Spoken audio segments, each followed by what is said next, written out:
Haleluya. Amen. Kukaa katika toba kila wakati huwa ni vizuri. Ni kwa sababu unajiandaa ili kuingia katika ufalme wa mbinguni. Huku tuko duniani na utakutana na kila aina ya mambo. Utakutana na mambo mabaya, utakutana na vitu ambao ni najisi, utanajisi katika moyo wako, lakini niko hapa nikuambie, wakati ambapo unapitia katika hizo changamoto, kumbuke ya kwamba kuna msamaha kutoka kwa Mungu. Haleluya. Bwana Yesu asifiwe. Biblia inasema ya kwamba ukiokoka ya kale yamepita, sasa yanaomba mengine mapya. Sasa ni wewe yale ya mambo mapya uyashikilie na uyakumbatie na uyalee katika maombi, na ili Mungu asije kukuinua. Na hata kama Sarashani atajaribu kukujaribu, lakini atakutia kwamba wewe umejazwa na nguvu za Mungu na Roho wa Mungu anakusaidia na kupigana na ule shetani ili asije akakuingiza katika uharibifu. Sio kwamba sisi zote tumekamilika. Kila wakati huwa tunapitia katika hali nyingine ambayo si sawa, lakini kwa sababu tumeokoka na tumejazwa na Roho wa Mungu, Roho wa Mungu tusaidia vile tunaweza kuishi, vile tunaweza kujilinda katika maisha yetu, vile tunaweza na hata kupigana na maadui. Bwana Yesu asifiwe. Kwa hivyo nasoma Wakorintho wa pili, Wakorintho wa pili 5. Wakorintho wa pili 5 kuanzia 1 hapo. Kwa maana twajua ya kuwa nyumba ya maskani yetu iliyo ya dunia hii ikiharibiwa, tunalo jengo litokalo kwa Mungu, nyumba isiyofanywa kwa mikono, nyumba iliyofanywa kwa mikono, iliyo ya milele mbinguni. Bwana Yesu asifiwe. Amen. Katika makao yetu hapa, hii dunia tunakaa ikiharibika, tunao jengo tumejengewa kule juu mbinguni, ambao hilo iliumbwa na mikono ya Mungu ya milele. Kwa hivyo wakati uko hapa duniani, jiandae kuingia katika ile nyumba ya mbinguni tulitengezewa na Mungu.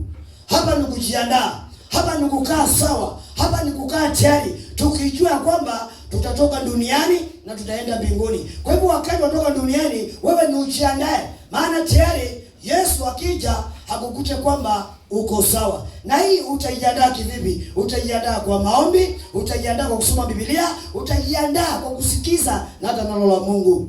Haleluya. Na kuwa mtiifu, na kuwa mkamilifu mbele za Mungu. Jambo unalolifanya, je, inamtukuza Mungu?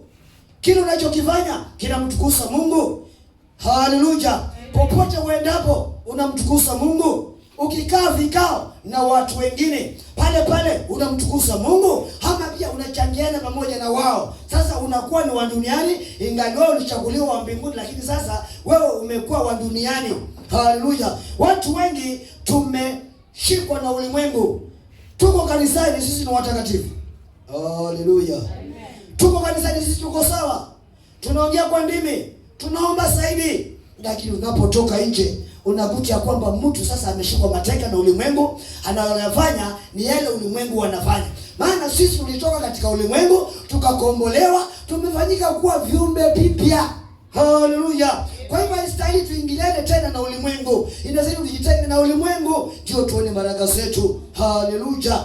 Bwana Yesu asifiwe. Ndio Biblia inasema ya kwamba mwanadamu akianguka, mwenye haki akianguka, akianguka mara 7 atainuka tena. Ni kwa sababu huyu mwenye haki anajua kumwabudu, anajua kumtafuta Mungu, anajua kumuita Mungu amsamehe, anajua kumuita Mungu amsaidie ili amsidi kumtia katika ufalme wa mbinguni. Bwana Yesu asifiwe. Kwa hivyo wapendwa, maombi ni kitu cha maana. Sikia nikisema mambo ya kesha, si kwamba ninakusukuma, najaribu kushawishi. Haleluya. Najaribu kushawishi, njoo tuingie katika maombi. Hapa tuna masaa machache ya kuomba, lakini kesho unaomba from saa 4 mpaka saa 7. Hiyo masaa ni ya kuomba. Hatuna haja na sifa. Haleluya.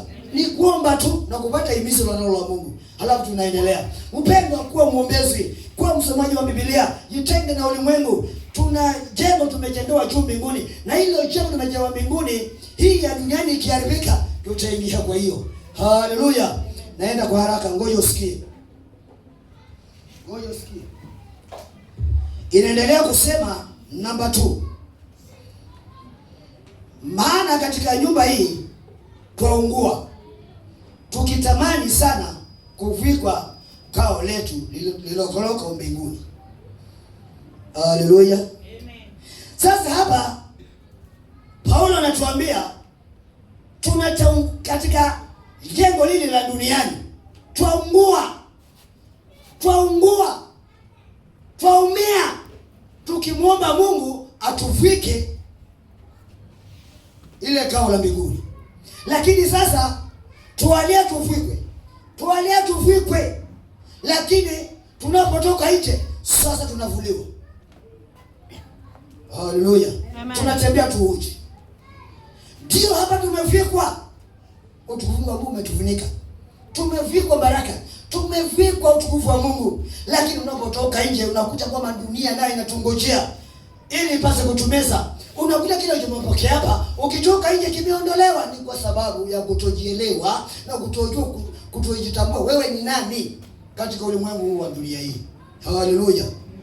Kuna watu ni waombezi, kuna watu ni walimu, kuna watu na hata ni wahubiri, kuna watu wana vipawa na hata za ufonyaji, lakini mtu huyu ni mtu mzuri akiwa kanisani, anafanya kazi ya Mungu sawa, lakini akitoka nje unakutana kwamba ametekwa na ulimwengu. Sasa amefika mahali unamuona tena ameingia ulimwenguni, anakuwa mtu mwingine tofauti, na hata ukimkuta mahali ukimwangalia, utashangaa huyu mtu ni mtu wa kanisani, huyu ni mtu ameokoka. Kutoka kwa mavazi yake, vile anatembea, vile anaangalia, utashangaa huyu mtu kweli ni mtu ambaye ule niliona akiomba, ule niliona Mungu akiombea watu na watu Mungu anawaponya. Haleluya. Shetani hana haja na kiroho chako. Kiroho chako hataondoa. Utazidi kutumika. Lakini sasa siku za mwisho utaelekea wapi? Hapo utajikamba tu, mimi ninaiba, utajikamba tu kwa ile huduma Mungu amekupatia. Lakini sasa wewe utaingia katika ufalme wa mbinguni. Yesu akija atakukamata wewe. Atakupata wewe. Hiyo tu peke yake ujiulize. Na hiyo itakusaidia ili kusimama imara ukimngojea Mungu. Bwana Yesu asifiwe. Amen. Kwa hiyo utamani kufikwa lile jengo la mbinguni. Maana hii kutengenezwa na mwanadamu, hiyo inatengenezwa na Mungu mwenyewe. Na wakati unaomba Mungu, shuka Baba unifunike ile jengo lako, Mungu anakufunika na anakupatia sasa mawaidha mengine tofauti. Kama wewe ni mhuduma, Mungu anakuinua zaidi ya vile sasa ulivyo, kama ukikaa katika maombi. Bwana Yesu asifiwe. Tuendelee. Na mangapi? Namba 3. Ikiwa tukisha kuvikwa hatutaonekana tuuchi. Haleluya. Tukisha kuvikwa na utukufu wa Mungu, tukisha kuvikwa na ile jengo la mbinguni, hatutaonekana tukuuchi. Haleluya. Hatutaonekana watu ambao wasioelewa, hatutaonekana watu ambao wasiojielewa, hatutaonekana watu ambao wamechanganyikiwa, hatutaonekana watu ambao wasiokuwa na mwelekeo. Bwana Yesu asifiwe. Unajua mtu ameokoka na amesimama imara, anaweza kuja mtu shetani akamtumia kumjaribu kumgeuza huyu mtu kwa maneno tu, na huyu mtu akiwa sharp hatajua hapa ninaingizwa motoni, na utaenda kwa mbali. Bwana Yesu asifiwe. Utaenda kwa mbali. Unaweza ukajivajirisha na wewe unafanya magendo. Haleluya. Amen. Unakula pesa saongo kule kazini ndio watu waandikwe wewe ni mkubwa pale. Sasa watu wanakuja tu wanakuomba ndio waingize kwa kasi, na wewe unamwabudu Mungu. Yaani badala uwasaidie, sasa ndio wanawamaliza.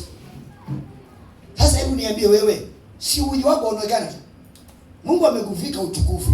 Sasa ule utukufu ugawe kwa wale watu kuwasaidia, lakini si kuwaumiza na kuwagonga na kuwamaliza. Haleluya. Bwana Yesu asifiwe. Unajibariki tu Mungu. Sasa mimi hapo Mungu amenisaidia. Amenisaidia. Amekusaidia kwa hongo, kwa rushwa. Na Yesu alikataa rushwa. Haleluya. Bwana Yesu asifiwe.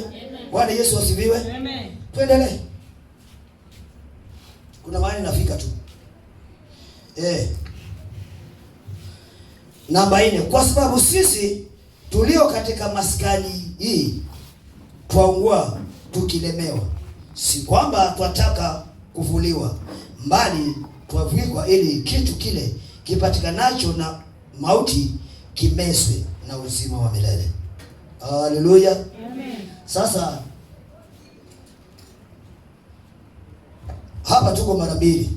Kuna watu wanaungua, kuna watu wanaumia, kuna watu wanahuzunika, ni kwa sababu ya hali ya dunia vile inaenda, na wanamlilia Mungu avikwe, watiwe nguvu, wasaidiwe ili wasiingie katika uharibifu. Lakini wengine analia, anasema Mungu nisaidie, Mungu nitie nguvu, Mungu nisamehe makosa.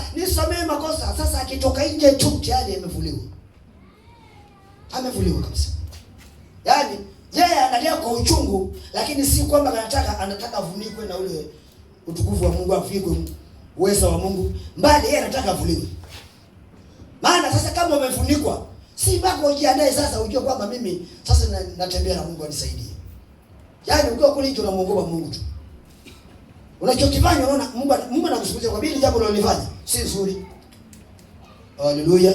Amen. Sasa tunalia hapa, tunaanguka chini kwa maombi ili Mungu atuvike upendo wake, atuvike baraka zake, atuvike utukufu wake.